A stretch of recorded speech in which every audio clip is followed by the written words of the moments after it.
Welcome to this video on photopolymer resins. In this presentation, we will explore the chemistry, reaction kinetics, and advanced formulations used in additive manufacturing. We begin with the fundamentals of photopolymerization, looking at the mechanisms that govern the transition of a material from liquid resin to a solid thermoset polymer. Polymerization typically follows one of two paths: free radical polymerization, which is rapid but oxygen sensitive, or cationic polymerization, which offers superior surface finishes through a robust dark cure.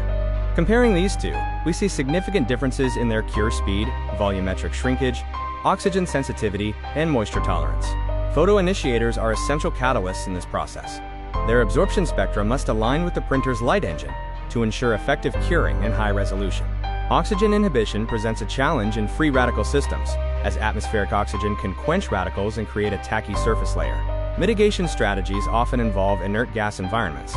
The Beer-Lambert law provides the mathematical model for how light irradiance decays as it penetrates the resin, which is critical for controlling z-axis resolution.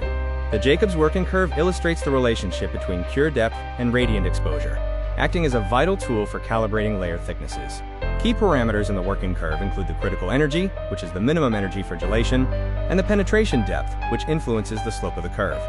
Resin formulations consist of oligomers that provide the structure, reactive diluents to manage viscosity, and fillers or additives to improve specific mechanical properties. Advancements in photopolymer technology, including interpenetrating polymer networks, have allowed for significantly higher glass transition temperatures in printed parts. Dual cure systems combine UV curing with thermal reactions, allowing for precise geometry control followed by final network vitrification.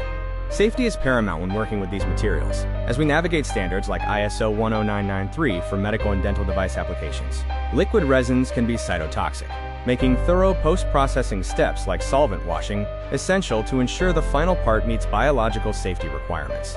Finally, post-curing is vital. It maximizes mechanical performance and ensures the material is safe by driving conversion and reducing the risk of chemical leaching. This concludes our video on photopolymer resins. Thank you for your time and attention throughout this technical overview.